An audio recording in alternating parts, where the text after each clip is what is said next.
ويسألونك عن الجبال فقل ينسفها ربي نسفا ويسألونك عن الجبال فقل ينسفها ربي نسفا فيذرها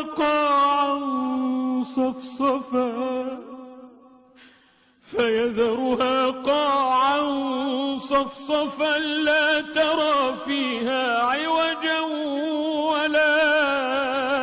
أمتا يومئذ يتبعون الداعي لا عوج له وخشعت الأصوات للرحمن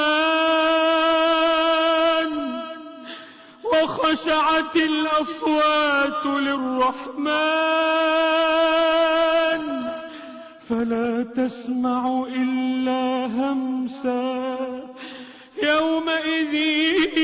يتبعون الداعي لا عوج له وخشعت الأصوات للرحمن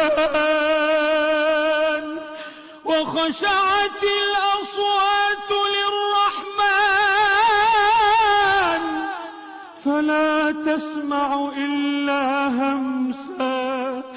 يومئذ لا تنفع الشفاعة إلا من أذن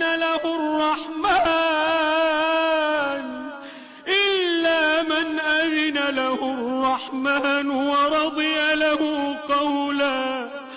يعلم ما بين أيديهم وما خلفهم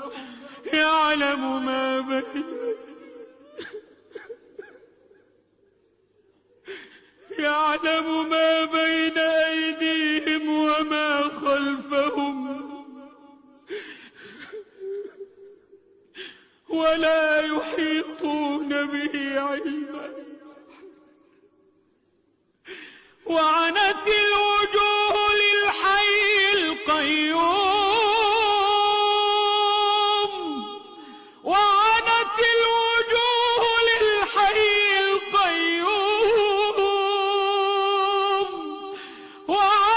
الوجوه للحي القيوم وقد خاب من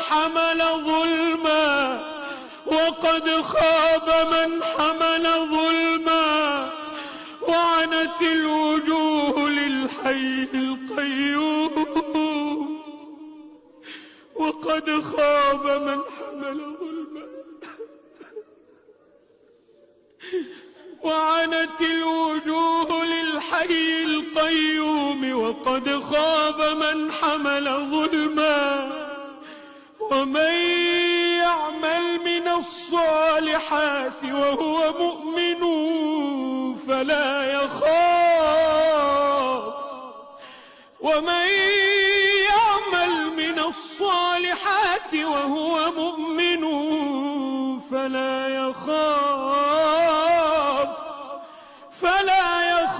ظلما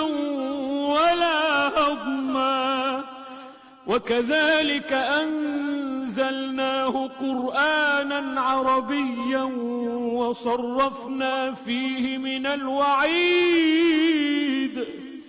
وصرفنا فيه من الوعيد لعلهم يتقون أو يحدث لهم ذكرا فتعالى الله الملك الحق ولا تعجل بالقرآن من قبل أن يقضى إليك وحيه وقل رب زدني علما